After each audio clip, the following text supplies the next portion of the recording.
नमस्कार, बहुत स्वागत है आप सभी का। आप मुझे न्यूज़ 18 के डिजिटल प्लेटफॉर्म पर देख रहे हैं। मैं हूं आपके साथ जया मिश्रा। बात ईरान इजरायल की होगी।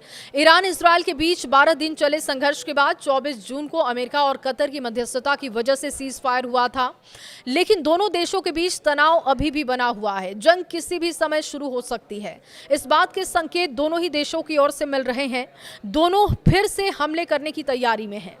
अमेरिका भी बार बार चेतावनी दे रहा है कि अगर ईरान अपना परमाणु प्रोग्राम जारी रखता है तो उस पर हमला किया जा सकता है। हाल ही में दोनों ही देशों ने ऐसा कदम उठाया जिससे संकेत मिल रहे हैं कि मुहर्रम के बाद जंग की शुरुआत हो सकती है। ईरान के सशस्त्र बलों के प्रवक्ता ने सोमवार को मीडिया से बातचीत के दौरान इस बात पर जोर दिया कि इस्लामिक गणतंत्र ईरान ने कभी भी संघर्ष की समाप्ति शब्द को एक विकल्प के रूप में नहीं माना।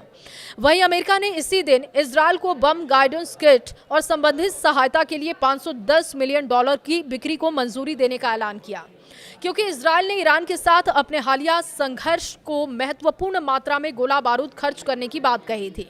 अमेरिकी रक्षा सुरक्षा सहयोग एजेंसी ने एक बयान में कहा कि प्रस्तावित बिक्री में इजरायल की सीमाओं, महत्वपूर्ण बुनियादी ढांचे और जनसंख्या केंद्रों की रक्षा करने की क्षमता में सुधार करके हालिया और भविष्य के खतरों का सामना करने की इजरायल की ताकत बढ़ाई जाएगी। बयान में कहा गया कि अमेरिका इजरायल की सुरक्षा के लिए प्रतिबद्ध है। इजरायल को एक मजबूत और तैयार आत्मरक्षा क्षमता विकसित करने के साथ ही इसको अपनी ताकत बनाए रखने की सहायता भी अमेरिका करेगा। अमेरिका राष्ट्रीय हितों के लिए महत्वपूर्ण कदम भी उठाएगा। ईरानी सेना के प्रवक्ता ने चेतावनी दी है कि ज़ायोनी शासन की ओर से फिर से आक्रमण किए जाने की स्थिति बन रही है। ईरानी सशस्त्र बल पहले भी कह चुके हैं कि वो इसके लिए तैयार हैं। उन्होंने इस बात पर जोर दिया है कि अगर हमला ईरान करता है तो फिर इजरायल भी चुप नहीं बैठेगा। और अब एक बार फिर से ये चर्चा होने लगी है कि क्या मुहर्रम के खत्म होने के बाद एक बार फिर से आक्रमण किया जा सकता है।